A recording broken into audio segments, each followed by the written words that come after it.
सुदूर जंगल के बीचों बीच स्थित एक गांव था जिसका नाम चंद्रग्राम था। यह गांव अपनी हरियाली और सुख शांति के लिए जाना जाता था। लेकिन एक रात कुछ ऐसा हुआ जिसने पूरे गांव को बदल कर रख दिया। अचानक गांव में मवेशी मरने लगे, कुएं सूख गए और लोगों को अजीब सपने आने लगे। कहते हैं यह सब एक शाप की वजह से हो रहा था।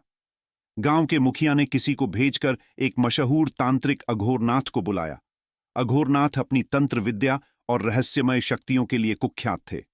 कहते थे कि उन्होंने एक बार मौत को भी मात दी थी।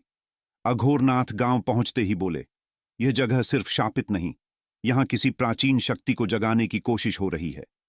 गांव वालों को उनकी बातों पर यकीन नहीं हुआ, लेकिन जब उन्होंने गांव के कुएं में खून की बूंदें गिरती हुई देखीं, तो हर कोई डर गया। उस रात तांत्रिक ने गांव के बाहर एक पीपल के पेड़ के पास हवन किया। अचानक हवा तेज चलने लगी और अघोरनाथ ने कहा, यह सिर्फ शुरुआत है। इस गांव के नीचे कुछ दफन है जिसे बाहर लाने के लिए यह सब किया जा रहा है।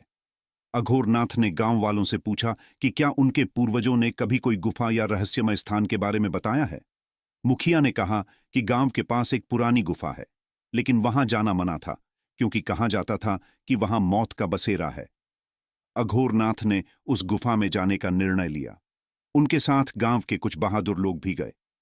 गुफा के अंदर प्रवेश करते ही ठंडक ने सबको जकड़ लिया। दीवारों पर अजीब सी लिखावट थी जो अघोरनाथ ने पढ़ी और बोले, यह शैतानी मंत्र है।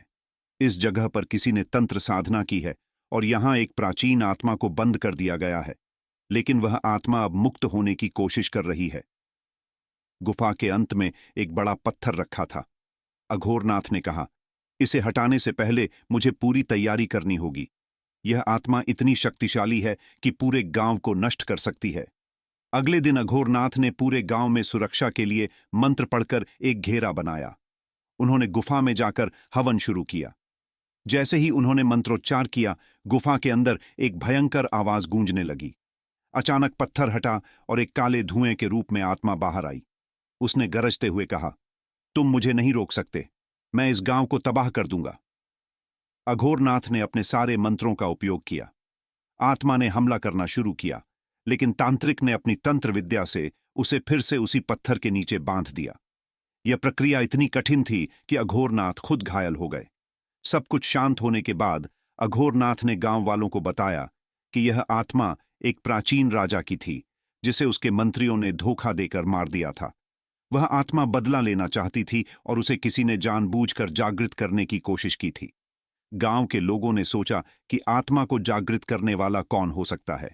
जब जांच हुई तो पता चला कि गांव का एक व्यक्ति जो कई सालों से गायब था, इसी तंत्र विद्या में लिप्त था। वह गांव को अपनी शक्तियों के अधीन करना चाहता था। अघोरनाथ ने जाते जाते कहा, यह सिर्फ तंत्र की शक्ति नहीं थी, यह लालच और अज्ञानता का नतीजा था। जब तक लोग अपने स्वार्थ के लिए गलत रास्ते पर चलते रहेंगे, तब तक ऐसे शाप जन्म लेते रहेंगे। गांव फिर से शांत हो गया, लेकिन वह घटना सभी के दिलों में हमेशा के लिए रह गई।